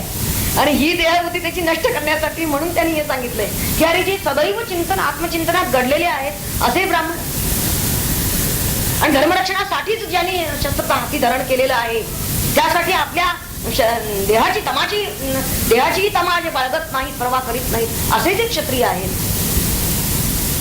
जो आत्मज्ञानासाठी किंवा या आत्मतत्वाच्या शोधासाठी प्रवृत्त झाला असेल, त्यानं किती पराकोटीच त्यांची बुद्धी किती विकसित झालेली आहे ब्राह्मणांच्या प्रमाणे सांगा. किती सत्वगुणाचा उत्कर्ष पाहिजे त्याच्या ठिकाणी, आणि त्याचबरोबर आपल्या देहाची सुद्धा तमा त्यानं करता कामा नाही, देहबुद्धीत करतो असताच कामा नाही. हे दोन्ही सांगायचंय त्यांना. आणि या परमतत्वाला मृत्यूची भयावह अशी प्रक्रिया, म्हणजे क्षुधेला आणखीन चव निर्माण करण्यासाठी म्हणून फक्त तोंडी लावणं असा हा मृत्यू आहे, हे त्यांना सांगायचं आहे. काय त्यांनी उपमा दिलेली आहे ती पहा, कशासाठी दिलेली आहे. जसं तोंडी लावणं म्हणून आपण वापरतो, तसं या परमतत्वाला हा मृत्यू म्हणलं की माणसाला भय वाटतो. पण हा भयानक मृत्यू हा त्याला काय विशेष नाही, त्याला तोंडी लावण्यासारखं आहे. थोडस तोंडाला चव यावी म्हणून, जसं आपण लोणचं वगैरे खातो तसं तो आहे असं सांगायचंय त्यांना. म्हणजेच त्याचं परिपूर्ण स्वरूप जे आहे, शुद्ध चैतन्य तत्व, त्याची शक्ती सामर्थ्य हे अशा प्रकारचं आहे. आणि ते सामान्य मानवांना, प्राकृत जीवांना जर ते जाणून घ्यायचं असेल, त्याशी एकरूप व्हायचं असेल, त्याशी तद्रूप व्हायचं असेल, तर तसं पाहिलं तर त्यांना प्राकृत राहून ते शक्य नाही, ते फार कठीण आहे. आणि म्हणून त्यासाठी त्यांची आधी आत्मशुद्धी व्हायला पाहिजे. त्यासाठी ते आधी तत्पर पाहिजेत.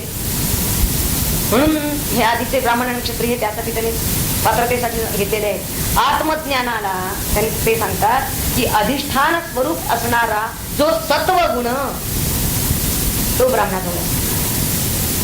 पण एकच होतंय, हे ब्राह्मणांचा सुद्धा तो ते परमतत्व घात का करून टाकतो, भातासारखं खाऊन चटामटा का करतो? याचं कारण आहे सत्वगुणामधून सुद्धा मी ज्ञानी मी सुखी हा अभिमान बाहेर पडतो. तेव्हा सत्वगुणाच्या सुद्धा अभिमानानं ते आत्मा जाणू शकतीलच असं नाही, किंबहुना जाणत नाही. आता क्षत्रियाजवळ पराकुटीची सहनशीलता आहे, जी या परमार्थ मार्गामध्ये अत्यंत आवश्यक आहे. किंबहुना आपल्या देहाची सुद्धा त्याला तमा करून चालणार नाही, परवा करून चालणार नाही. अहोरात्र त्याला या आत्मस्वरूपाशी आपलं अनुसंधान ठेवताना क्षुधा पिपेसी पासा सुद्धा त्याला राहता कामा नये, त्याचंही भान राहता कामा नये. आणि यासाठी म्हणून त्यांनी हा क्षत्रिय जो आहे त्याचं उदाहरण घेतलेलं आहे की ते अजिबात आपल्या देहाची पर्वा करत नाही, परंतु त्यांच्या ठिकाणी 3 ऐषणा असू शकतात. क्षत्रियाला भोगावे आहे. हे कशासाठी तो करतो आहे युद्ध? तर तो त्याला उत्तम राजवैभव भोगायचा आहे, म्हणून ज्या 3 ऐषणा आहेत त्या ते कधी सोडत नाही. परंतु साधकांना मात्र इथं त्याचाही घात केला क्षत्रियाचा. का म्हणलं? कारण या 3 ऐषणामुळे तो होत्यात आला. पण साधकांना मात्र या 3 ऐषणांचा पूर्णतः त्याग करावा, म्हणजे त्याला आत्मज्ञान प्राप्तीला तो अधिकारी होईल. जन्माला येऊन मरण पावतो तो वास्तविक काय देह हे त्याला काय तो मी जन्मतो त्याप्रमाणे मी मरतो असं जे समजतो. अज्ञानी माणसाची जी भ्रांती आहे, पुढचं जे मृत्यूचं त्यांनी तोंडी लावणं घेतलंय ना ते समजण्यासाठी. तेव्हा इंद्रिय मन यांना जो आवरत नाही तो अनधिकारी आहे. त्याचबरोबर आत्मज्ञानाचा प्रकाश त्याच्या चित्तामध्ये प्रवेश करणंच कठीण आहे. पहिलं एक त्याला भय मृत्यूचं असण्याचं कारण त्याची देह तादात्म्यता, देहासक्ती. देहाच्या मरण्याला तो आपलं मरण समजतो, म्हणजे देहबुद्धी त्याची आहे. आणि इथं तरी जे ब्रह्म आणि क्षत्रम असं म्हणलेलं आहे तसं पाहिलं तर तेज 2, तेज म्हणजे बळ, हे 2 प्रकारचं इथं स्पष्टपणे सांगितलेलं आहे. ब्रह्मतेज आणि क्षात्रतेज. जे बुद्धीशी आणि आंतरिक कुशाग्रतेशी निगडीत आहे त्याला त्यांनी ब्रह्मतेज म्हणतात, आणि जे देहाशी किंवा जडशक्तीशी निगडीत आहे त्याला त्यांनी क्षात्रतेज म्हणतात. आणि या दोनही जो प्रदान करतो तो आत्मा आहे.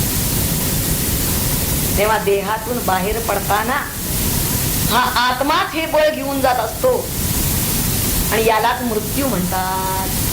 हे ब्रह्मतेज आणि क्षात्रतेज. तेव्हा या दोनही बळांना आत्मा खातो असं त्यांनी स्पष्ट म्हणलेलं आहे, आणि मृत्यू पितो असंही ते म्हणतात. हे म्हणण्याचं कारण असं आहे की ह्या शक्ती आत्माच देतो आणि आत्माच त्या काढून देतो. मनुष्याला जीवन शक्ती पुरवणारा आणि ती काढून घेणारा हा आत्माच आहे, हे सांगण्यासाठी हा मंत्र आलेला आहे. आता तो आहे कुठे? आता हे जाणणार कोण? आता प्रश्न त्या यमानं नचिकेताला केलेला आहे, आणि हा भाग म्हणजे द्वितीय वल्ली या ठिकाणीच पूर्ण होते. तृतीय वल्लीमध्ये पुढचा भाग येणार. तिसऱ्या वल्लीचा या मागच्या वल्लीशी, या दुसऱ्या वल्लीशी संबंधित असा आहे की दुसऱ्या वल्लीमध्ये जे विद्या आधीचे जर मंत्र आपण पाहिले तर विद्या अविद्या या त्यांचं विरुद्ध नाना आणि विविध विरुद्ध फल देणाऱ्या ह्या आहेत. विद्या आणि अविद्या विविध फल देणाऱ्या ह्या आहेत असा उल्लेख इथं द्वितीय वल्लीमध्ये त्यांनी केलेला आहे. पण फलासह त्यांचा पूर्णपणे त्यांनी निर्णय केलेला नाही.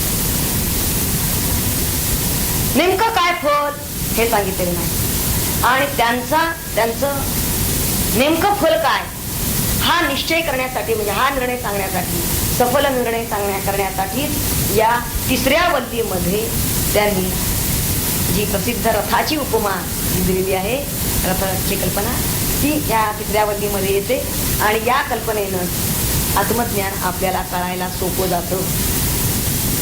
तसंच जे प्राप्त करून घेणारा जो जीवात्मा आहे, आणि कुणाला प्राप्त करून घेतो तो परमात्म्याला, परमेश्वर, तो प्राप्य किंवा त्या परमात्म्याकडे जाणारा हा जीव आहे, आणि त्याचं गंतव्य काय आहे तर परमात्मा. या दोघांचं विवेकानं आपल्याला ज्ञान व्हावं.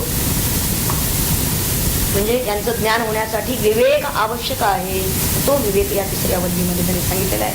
आणि त्यासाठी त्यांनी इथं हे आपले जीवात्मा आणि परमात्मा असे आपल्याला वाटेल की दोन आत्मे मानले आहेत, फक्त मानले आहेत. तेव्हा हे जे पहिल्या मंत्रापासूनचे जे मंत्र येत आहेत यामध्ये, तर हे द्विवचनामध्ये येतात. हा मंत्र वाचूया आपण, कितपत आता याचं स्पष्टीकरण होतं पाहूया.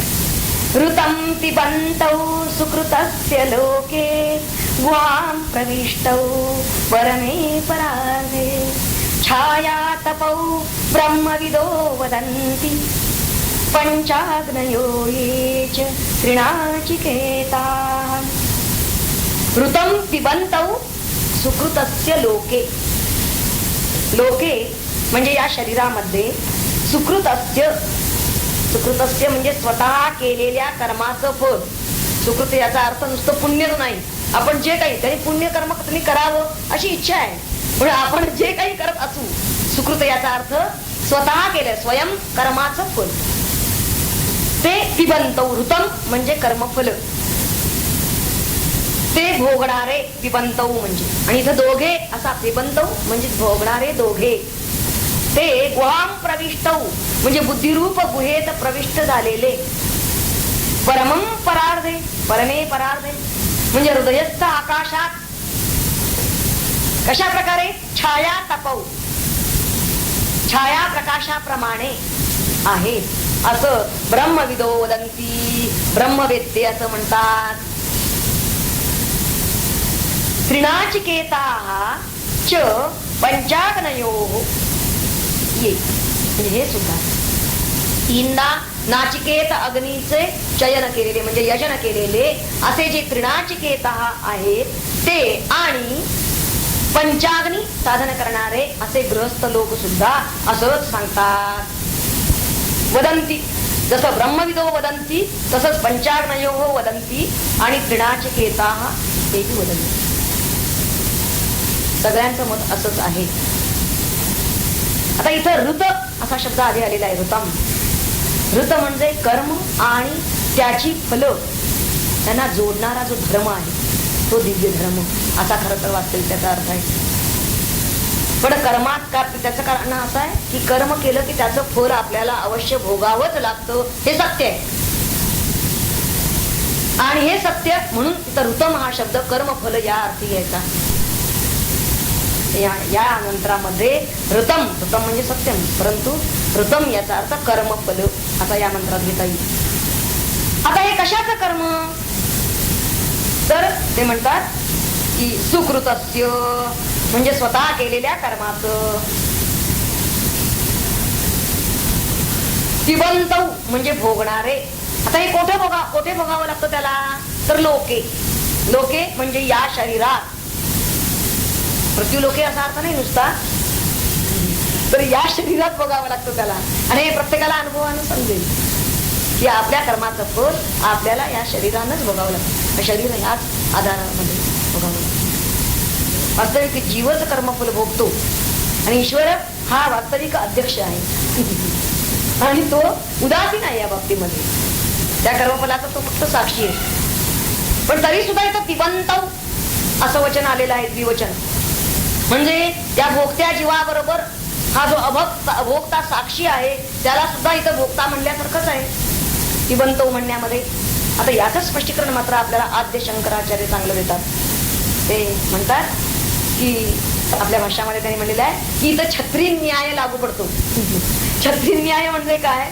तर एखादा जर जनसमुदाय चाललेला आहे तर त्यामध्ये काही जणांच्या जवळ छत्र्या आहेत पण काही जणांच्या जवळ नाही आहे. पण हे इतके जवळून चिकटून लोक चाललेले आहेत की ज्यांनी छत्र्या धरलेल्या आहेत आणि दुसऱ्याजवळ छत्री नाही आहे. पण तरी सुद्धा बघताना दुरून बघणारा काय म्हणतो आहे की छत्रीवाले सगळे चाललेले आहेत असंच म्हणतोय. तेव्हा सगळ्यांनाच छत्रीवाले म्हणलं जातं. हे जसं आहे याच न्यायानं जीवात्म्याबरोबर परमात्म्याला सुद्धा इथं सुकृतस्य ऋतम पिबन्तौ असं म्हणलेलं आहे. हे दोघेही जणू काही छाया प्रकाशाप्रमाणे आहे. छाया तपो तसे परस्पर विलक्षण आहेत. कसं आहे त्यांच्यामध्ये छाया प्रकाशाचं हे तुम्ही उपमा दिलेली आहे. पाहूया ना की छाया याचा अर्थ छाया याचा अर्थ संसारित्व, म्हणजे ज्याच्या ठिकाणी हा बाह्य आणि अंतर संसार आहे. आणि प्रकाश याचा अर्थ असंसारित्व, अजिबात त्याचा लेपही नाही त्याला. आत्मा हा सर्वव्यापी आहे आणि म्हणून प्रत्येक जीवाच्या हृदयात तो आहे. शुद्ध मी हे त्याचं खरं स्वरूप आहे. पण आत्म्याच्या शेजारी जणू काही त्याची छाया असणारा असा हा जीव राहतो. आता देहाचं नियंत्रण आणि त्याचं सगळं संचालन या दोघांच्याकडून होत आहे असं जरी आपल्याला वाटत असलं तरी सुद्धा त्यांच्यापैकी एक दुसऱ्याची छाया स्वरूप प्रतिमा आहे असं या मंत्राद्वारे आपल्याला दाखवलेलं आहे. आता छायेचं असं आहे की तिला स्वतंत्र अस्तित्व नसतं. ते फक्त प्रकाशाच्या संदर्भात अस्तित्व आहे असं वाटतं. आणि ती छाया म्हणजे इथं जी छाया ही उपमा दिलेली आहे ती जीवाच्या अहंकाराचं ते प्रतीक छाया असा शब्द वापरलेला आहे. हा अहंभाव म्हणजेच जीव. जीवभाव आणि अहंभाव वेगळा नाही. जीवदशा येण्याला कारण हा अहंभाव आहे. तेव्हा अहंभाव आणि आत्मतत्व, जीवभाव म्हणजेच अहंभाव आणि शिवभाव म्हणजेच आत्मतत्व. आता जीव आणि शिव आपल्या लक्षात आलेले आहेत, अहंभाव आणि आत्मतत्व. जसं व्यवहारामध्ये आपण एखाद्या पदार्थाच्या छायेवरून त्या पदार्थाचा अंदाज घेतो. ही उपमा का दिलेली आहे हे आपल्याला पाहिजे. त्यातलं त्यांचा हेतू काय आहे. जसं एखादी छाया बघून आपण त्या पदार्थाचा त्या व्यक्तीचा अंदाज घेतो त्याचप्रमाणे जीवाच्या ज्या जे काही मुख्य आपल्याला धर्म दिसून येतात, मुख्य गुण दिसून येतात त्यावरून त्याच्या आत्म्याचा अंदाज घेऊ शकतो. कसा तो पहा. जीवाच्या ठिकाणी मुख्य 3 धर्म किंवा गुण आहेत. जीवाला आधी वाटतं की आपण नेहमी असावं, मी आहे हे आत्मभान त्याचं सदैव आहे. दुसरं असं आहे की त्याला जाणीव आहे सर्व जीवांना, अगदी कीटकापासून. आणि तिसरं असं आहे की त्याला नेहमी सुखाची सुखच असावं अशी ओढ आहे. सदैव सुखामध्ये आपण असावं असं त्याला वाटत आहे. याचा अर्थ सत, चित आणि आनंद हे 3ही धर्म किंवा 3ही गुण हे मूळ आत्म्याचे आहेत आणि ते जीवामध्ये अल्पांशाने प्रगट होतात. जसं प्रकाश असल्यामुळेच छाया आहे. जर आपण म्हणजे जीवामध्ये म्हणजेच आपल्या अंतःकरणामध्ये जर अगदी खोल खोल शिरू लागलो तर आपल्याला, कारण हे ज्या अर्थी बाहेर प्रगट होत आहे हे सत, चित आणि आनंद हे धर्म, त्या अर्थी ते निश्चित अंतर्यामी आहेत. आपण आपल्या अंतःकरणात अत्यंत खोल खोल जर जाऊ लागलो तर आपल्याला हा आत्मशोध नक्की लागेल, आत्म्याचा पत्ता आपोआप लागेल, हा अंदाज बांधला आहे. तेव्हा याचा शोध घेण्यासाठी हा आता कोठे स्थित आहे हे आपल्याला पाहिलं पाहिजे. या मंत्रामध्ये त्यांनी म्हटलेलं आहे गुहाम प्रविष्टौ. कुठे? परमे परार्धे. हा सुंदर शब्द आलेले आहेत. गुहा म्हणजे बुद्धिरूप गुहा, हे मागे येऊन गेलेलं आहे आपल्याला. तेव्हा त्या गुहेमधील परम परार्धात हा स्थित आहे, हा प्रविष्ट झालेला आहे. परम म्हणजे श्रेष्ठ आणि परार्ध म्हणजे परब्रह्माचं स्थान. पर तेव्हा देहाश्रित आकाशाच्या अपेक्षेनं, म्हणजे देहास्थित आकाश जर म्हणलं कुठलं तर बुद्धी आहे. आणि बुद्धिस्थ आकाश हे जसं श्रेष्ठ आहे त्याच प्रकारे त्यातच परब्रह्माचा साक्षात्कार आपल्याला होणार आहे. म्हणजे बुद्धीचाही अंतरंगाचा गाभा त्याला म्हणता येईल. इथं त्यांनी म्हणलं ना की परमात्म्याने सांगितलं की मी तुझ्या हृदय स्थिर आहे किंवा हृदयेशैर्जुन तिष्ठति. आता हृदय हे ज्याला म्हणलेलं आहे, ज्याला हृदयाकाश असं म्हणलेलं आहे, हे हृदयाकाश ज्याला म्हणलं जातं हेच तिथं सांगितलेलं परमपरार्थ. याच ठिकाणी परब्रह्माचा साक्षात्कार होत असतो. तेव्हा या परमपरार्थात म्हणजे हृदयस्थ आकाशामध्ये हे दोघे प्रविष्ट झालेले आहेत असं या मंत्रात सांगितलं. हे जीव आणि ईश्वर अत्यंत विलक्षण आहेत असं ते म्हणतात. जीव संसारी कर्मफल भोगणार आहे, तर हा ईश्वर कोणत्याही कर्माशी याचा संबंध नाही, पण त्या कर्मफलाचा तो भोगता नाही, असं याचं विरुद्ध स्वरूप आहे. आणि असंच वर्णन याचं ब्रह्मवेत्यांनी केलेलं आहे.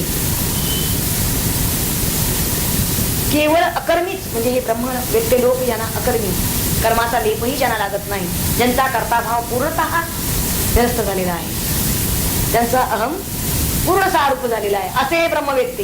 पण हेच नुसते म्हणतात असं नाही, तर जे पंचाग्नी साधन करणारे गृहस्थ आहेत ते सुद्धा, आणि हे त्रिनाचिकेतः म्हणजे 3 वेळा किंवा 3 विभाग करून अग्नीचं चयन करणारे, चयन म्हणजे यजन करणारे जे आहेत, केवळ अग्निकर्म करणारे जे आहेत, असे सुद्धा यज्ञिक हेही असंच सांगता आहेत.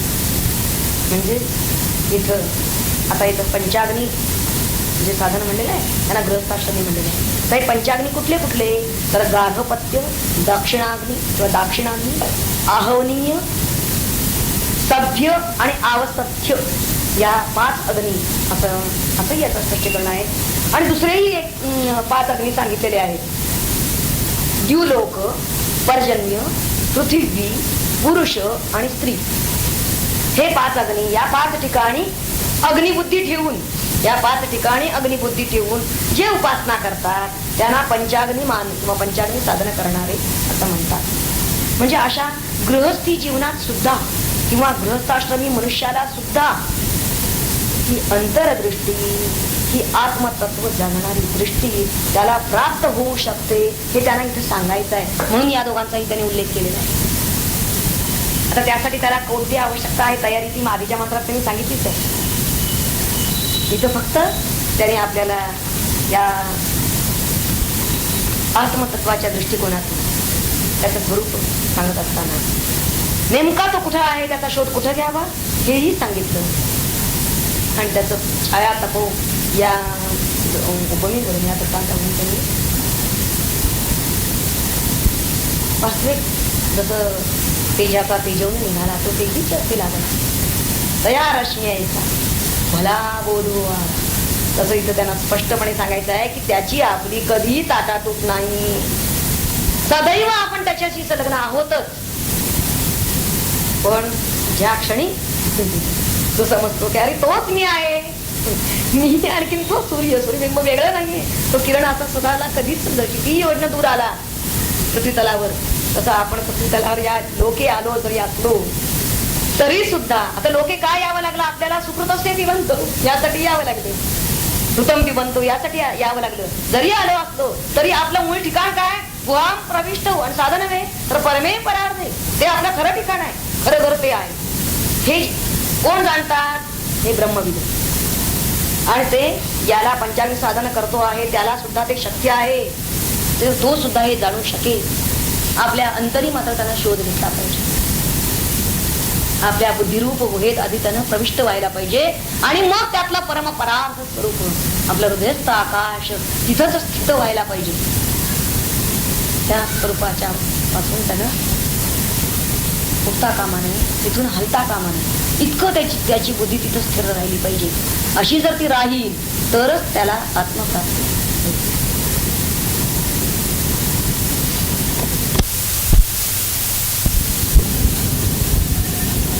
बरी असे हे घडण्याची साधका असावा निरभिलाषी, आसक्ती त्याच्या अंतराची मुळी नसावी भोगावरी, सदाचारा धरून ठेवावे साधे वर्तन, अर्थकामाचे सेवन असावी ती शुचितेने, विषय सुखाची आसक्ती जन्म देते पापा प्रती, इंद्रियांना विषयी प्रीती म्हणून त्यांना आवरावे, इंद्रिये होता संयत चंचलता सोडते चित्त, मग सहज समाहित साधनेमध्ये होते चित्त, असे एकाग्र होता जाते त्याची चंचलता, भटकण्याची स्वैरता नुरे आता त्या ठाई. शुद्धता जयाच्या हृदयाचं, शांततयाचे मानस, ऐशाच त्या साधकाच जवळी कसा वेळ आत्म्याची. बरोबरची ध्यानधारणा यांत्रिकतेची उपासना, देखाव्याच्या प्रवचना मूल्य येथे काही नसे. सर्वत्र भरला असून आत्म्याचे ना लाभते ज्ञान, एकच त्याची साधन वाढवावी योग्यता आहे. कास धरता साधनाची, रत उंचावे योग्यतेची, महत्ता निष्ठा भक्तीची तीर्थ शुद्ध शिलासई. येथे शंका अशी येते, श्रम करावे कशात ते, मिळवा या योग्यतेचे प्रयत्नाने परोपरी. परमात्म्याच्या कृपेवरी अवलंबून सिद्धी सारी, मनुष्य काही न करता तरी वाट बघावी स्वस्थपणे. परी हे सारे भाषण अज्ञानाचे असे पूर्ण, अथवा वंचक तत्वज्ञान बोलविते दंभे. असेल माझा जरी हरी, तरी देईल खाटल्यावरी, असे मानून संसारी आळशी का राही कुणी. विषय सुखासाठी नीट, तरी सारी खटपट पूर्णपणे होऊन धीट, नीती न्याया जुगारून. आणि परमात्म्याच्या विषयात तेवढे बसावे आळसात, हे ना खरे तो लोकात दंभाचार ठरे पुरा. काही पात्रता सद्गुण अंगामध्ये असल्या विण, अनुभवाया मिळतेन प्रेम कौतुक केव्हाही.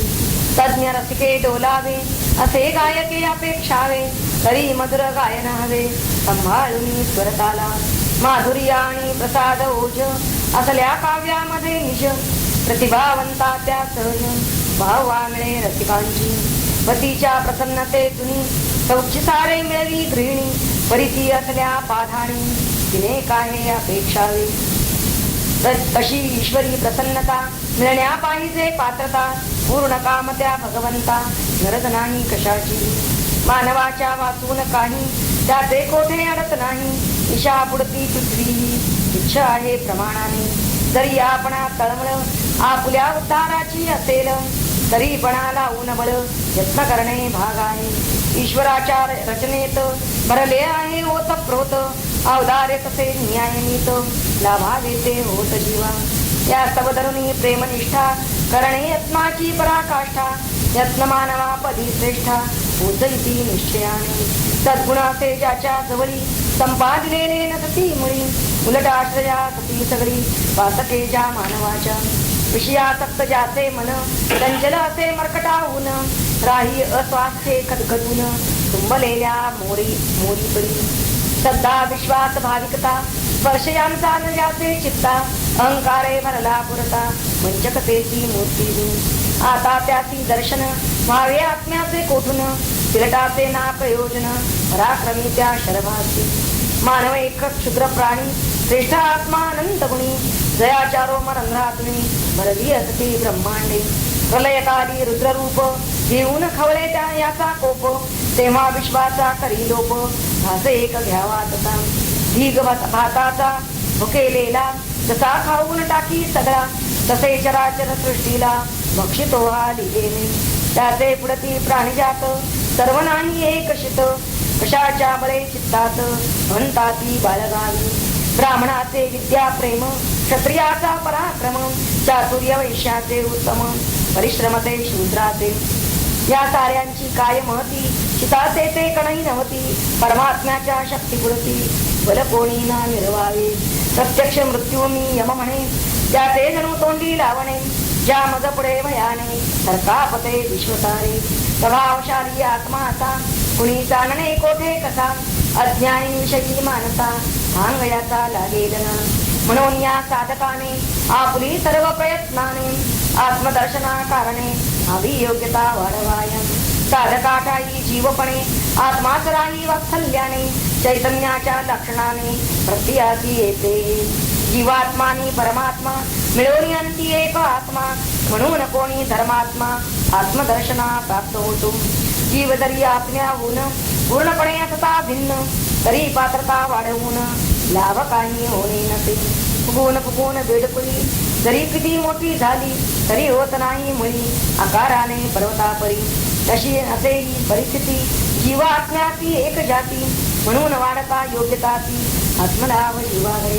थेंबाणी सागर हे जलाचे नामांतर म्हणून या सागराकार बिंब होतो तत्स्पर्शे. हे लक्षात येण्यापूर्ण धर्मराज करी विवेचन नीट ठेवून अवधान ऐकत होता नचिकेता.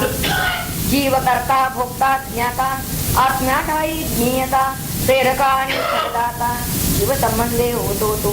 कर्मे जीव करी सकळ तोच त्याचे भोगी फळ. तेथ आत्मा ते निर्मळ फलदाता या रूपाने. जीवा करवी जे जे घडते बरे वाईट कृत्य ते अवश्यपणे त्यातून येते उद्या भोगरूपी फळ. करता आणि त्याची कृती भिन्न यांची अवस्था स्थिती. देणे भोगाची आकृती नाना रूपे प्रत्ययाई. फल मिळते सत्वर कधी लागतो उशीर. लहान मोठे येई प्रकार प्रमाणे दिसती कर्माच्या. कार्यकारण भाव कधी आकळू ना शकते बुद्धी. वाटते घडले विरोधी संगतीना लागल्याने. परी धरावा विश्वास कर्म हे कारण भोगास. म्हणून येथे फलास उल्लेख केले रसशब्दे. ऋतरूप या कर्मफला भोगणे लागे जीवाला. परमात्मा हे तसे त्याला भोगावया लावित ते. एकत्र अशा रीतीने घडते त्यांचे नांदणे जणू सहकारीपणाने बुद्धिरूप गुहेमध्ये. ऊन आणि सावली जशी राहते एका स्थली तशी स्थिती असे बरी जीवाची आत्म्याची. आत पावण केव्हाही छाये प्रति अस्तित्व नाही तशी जीवाची दशा राही अवलंबून आत्म्यावरी. उन्हात काही मध्ये येते देणे खाली छाया पडते. जीवात्म्यांचे तसेच होते उपाधिने मायेच्या. परी जाणून घेण्यासाठी कठीणापती सर्व गोष्टी. कारण पोचू शकेना दृष्टी फार उंच फार खोल. विचारांच्या दृष्टी पुढे उपाधीचे ये नेहुडे. दूर कोठे पलीकडे विषय राही ज्ञानाचा. आश्रमधर्मानुरूप ज्यांनी साधना केली प्रयत्नांनी. उपासले पाच अग्नी आहवनीय सभ्यादी. वाजा अग्निविषयी तुला नचिकेत्यानी बोध केला. त्याची ज्यांनी 3 वेळा उपासना केली असे. या परिग्रस्त सज्जन दोघांचे या मिळविती ज्ञान. अथवा जे कर्मातून विरक्तीने मुक्त झाले असे श्रेष्ठ ब्रह्मवेत्ते जाणती या दोघाचे. उपाधीमुळे वेदाचे देवी प्राप्त झाले. जीव गुंततो संसारी अरिक्त आत्मा राहे दुरी. उपमा ज्यांना सहजेवरी छाया आणि प्रकाशाची. मंत्राचं आहे यस्ते तुरी जानानामक्षरं ब्रह्म यत्परम् अभयं तितीर्षतां पारं नाचिकेतं शकेमहि. या ईजानानां सेतुः नाचिकेतं शकेमहि. अन्वयार्थ अभयं पारं तितीर्षतां यत् अक्षरं परम ब्रह्म शकेन. ते म्हणजे दोन्हीकडे अर्थ असा आहे त्या जो इजाना म्हणजे ज्या कर्मठ यजमानांना हा संसार तरुण जाण्यासाठी जो सेतूप्रमाणे वाटणारा असा हा नाचिकेतम म्हणजे हा अग्नी. शके म्हणजे आम्ही जाणतो कर्मठ अशा यजमानांना कर्मनिष्ठ यजमानांना जो सेतूप्रमाणे वाटतो कशासाठी संसार तरुण जाण्यासाठी असा हा नाचिकेत अग्नी आम्ही जाणतो. तसंच अवयम पारम तितीर्षताम संसार हा मागे टाकून परतीरापासून जो दूर असणार असं हे अभयम म्हणजे भयरहित. आणि अक्षरम हे अक्षर ब्रह्म परम ब्रह्म हे जाणण्यास आम्ही शके म्हणजे आम्ही समर्थ व्हावं. या प्रस्तुत मंत्रामध्ये परिषदकार म्हणतायत की यज्ञ यागादी कर्म करणारे जे यजमान त्यांना दुःखातून तरवून नेणारा असा जो नाचिकेताग्नी जसं जलातून पार होण्यासाठी सेतू म्हणजे पूल आवश्यक आहे त्याचप्रमाणे हा या संसार नदीतून जाण्यासाठी पार होण्यासाठी हा नाचिकेताग्नी हा जणू काही सेतू आहे. आता त्या अग्नीचे यजन आणि उपासना करण्यासाठी आम्ही समर्थ आहोत शक्य. तसंच ब्रह्मवेत्या लोकांना संसार सागरातून पार पडण्याची इच्छा करणाऱ्यांना ते या पारम तितीर्षताम या संसाराच्या पलीकडे जाण्याची इच्छा करत आहेत असे जे आहेत त्यांना तरुण जाण्यासाठी अभयम आणि अक्षरम निर्भय आणि अक्षररूपी असं जे परम ब्रह्म असं जे परब्रह्म त्याचंही ज्ञान करून देण्यासाठी आम्ही समर्थ आहोत. समर्थ आधी कर्मी दिलेले नंतर ब्रह्मवेत्ते दिले. कर्मी आणि ब्रह्मवेत्ते यांना या दोघांनाही आश्रयरूप असलेलं असं हे म्हणजे कर्मवेत्यांना अपरब्रह्म हे आश्रयस्थान आहे आणि ब्रह्मवेत्यांना परब्रह्म हे आश्रयस्थान. असं उभय दोघांनाही जे आश्रयस्थान असणार असं अपरब्रह्म आणि परब्रह्म यांचं ज्ञान साधकानं अवश्य संपादन करावं असं या मंत्रात म्हटले. तात्पर्य असं आहे की ब्रह्माची दृश्य आणि अदृश्य अशी दोन स्वरूपे आहेत आणि ती दोनही स्वरूपे आम्हाला कळावी. हे संपूर्ण अखिल विश्व हे ब्रह्माचं दृश्य स्वरूप आहे आणि त्याचं अदृश्य स्वरूप आत्मस्वरूप हेही आम्हाला कळावं असं या मंत्रामध्ये. त्यासाठी दोन्हीसाठी आम्ही समर्थ व्हावं असं इथं म्हणलेलं आहे. जीव हे आत्म्याचं खरं तर दृश्य स्वरूप आहे. तेव्हा जीवानं आपला संकोच करून घेतल्यामुळे तो कर्माधीन झाला. जे कर्मठ यजमानांना म्हणलेलं आहे तरी नव्हतं. तो कर्माधीन का बनला? कारण त्यानं आपला संकोच करून घेतला. वास्तविक तो आणि कसा सर्वव्यापी आहे, मूळचा आत्मस्वरूप आहे. पण तो आपल्या शरीरापुरतच स्वतःला समजतो, मर्यादित समजतो, एकदेशी समजतो आणि असं त्याला समजलेलं आहे म्हणून तो कर्मावर येतो, देहावर येतो म्हणून कर्मावर येतो, कर्माधीन बनतो आणि कर्मामुळे त्याला आपोआप बहिर्मुखपणा येतो. जेव्हा आपण अत्यंत अंतर्मुख असतो त्यावेळेला आपण कर्म करू करतो म्हणजे कर्मानच बहिर्मुखपणा येतो. म्हणून सगळ्या अखिल क्रिया का थांबवायला सांगितल्या अंतर्मुख होत असताना? तरी बहिर्मुखता मोडावी आणि बहिर्मुखता जितकी जास्त तो बहिर्मुखपणा तितका जीवाला त्या ठिकाणी म्हणजे जीवावरती कोश आवरण अधिकाधिक होत जातात.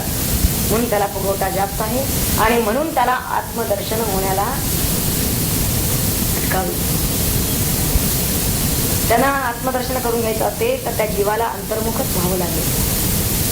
अंतर्मुख होण्यासाठी त्याला कर्तेपणाचा अभिमान त्याच्या ठिकाणचा लोप पावला पाहिजे.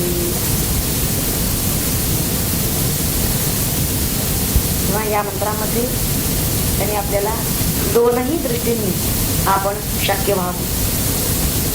नाचिकेताग्नीचं आपल्याला ज्ञान दिलेलं आहे की हा हे ज्ञान ज्याला प्राप्त झालेलं आहे.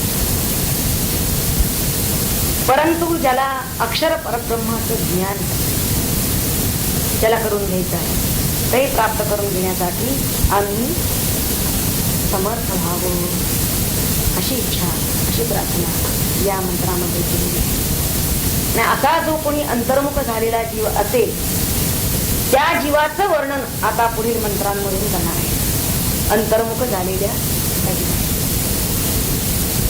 पुढचे जे मंत्र आहेत यामध्ये एक सांग रूपपेच आहे, ते प्रसिद्ध आहे.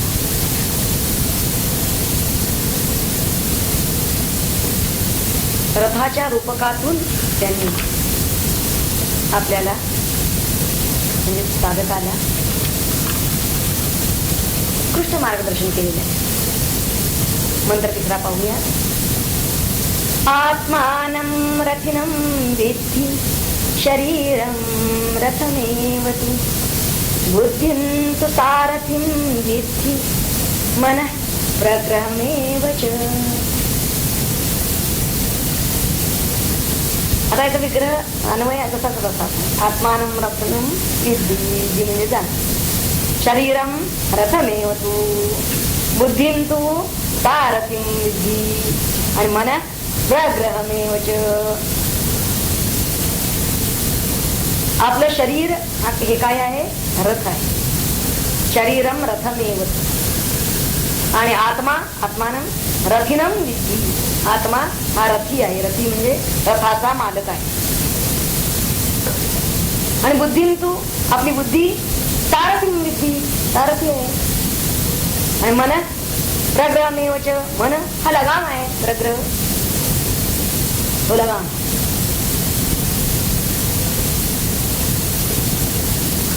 जीव आणि परमात्मा या दोघांच्या मध्ये उपाधियुक्त जो जीव तो संसारी आणि तो आत्मज्ञान आणि कर्म यांचा अधिकारी आहे. दोन्हीचाही अधिकारी आहे जीव. त्याला मोक्षाकडे आणि संसाराकडे जाण्यासाठी इच्छा त्याने मोक्षाची करावी बरोबर आहे, पण सगळेच काही मोक्षाच्या मार्गाला जातात असं नाही. काही संसाराकडेही जातात. तेव्हा या जाण्यासाठी या मंत्रामध्ये साधन रूप रथाची कल्पना इथं केलेली आहे. ह्या रूपकाद्वारे एक रथ आणि त्या रथाला अनुषंगिक अशा सर्व गोष्टी येतात. पाहूया. कर्मफल भोगणारा असा जो संसारी जीव तो त्या रथात बसणारा स्वामी म्हणजे मालक समजावा असं ते म्हणतात. आत्मानं रत्नम विद्धी म्हणजे समजावं. तो ज्या शरीराच्या ठिकाणी ते शरीर म्हणजे रथस्थानी आहे तो रथ. रथाला जोडलेले घोडे जसे रथाला ओढतात त्याप्रमाणे इंद्रिय रूपी अश्व त्यांनी शरीराचे आकर्षण होते. या शरीर रूपी रथाचा सारथी म्हणजे निश्चयात्मक जी बुद्धी, त्या बुद्धीला का म्हणलं सारथी? आणि बुद्धीला अनुसरून शरीराची प्रवृत्ती होत असते. रथाचा जसा सारथी हा नेता, त्याला नेणारा, रथाला नेणारा असतो, त्याच प्रकारे शरीरानं जे जे कर्म घडतं ते सर्व बुद्धीमुळेच होते. निदान व्हावं म्हणून त्याला सारथी म्हणले. ज्याप्रमाणे रथातील सारथ्याच्या हातामध्ये घोड्याचे लगाम असतात त्याप्रमाणे या शरीर रूपी रथाचे संकल्प विकल्पात्मक जे मन तेच प्रग्रह म्हणजे लगाम होत समजलं. आता यांना लगाम म्हणण्याचं कारण असं आहे कारण मनानं प्रेरित अशी जी काही इंद्रिय श्रोत्रादी इंद्रिय आहेत ती विषयांच्या ठिकाणी प्रवृत्त होत असतात. तेव्हा म्हणून त्यांना प्रग्रह किंवा लगाम असं म्हणलं त्या मनाला. हा जो देह असतो तो मुळात पूर्वजन्मातील कर्माची फळं भोगण्यासाठी म्हणून त्याला अनुसरून आपल्याला हा देह आपण घेतलेला असतो आणि हा जीवात्मा त्या देहामध्ये राहत असतो. तोच रथी आहे. हा देह हा रथ आहे आणि इंद्रिय रूपी घोडे हा रथ वाहून येत असतात. प्रारब्धामध्ये जेवढं आयुष्य असेल इतका काळ हा रथ करत राहतो. निश्चय करणारी बुद्धी या रथाचा सारथी आहे आणि तीच या रथाची दिशा ठरवते.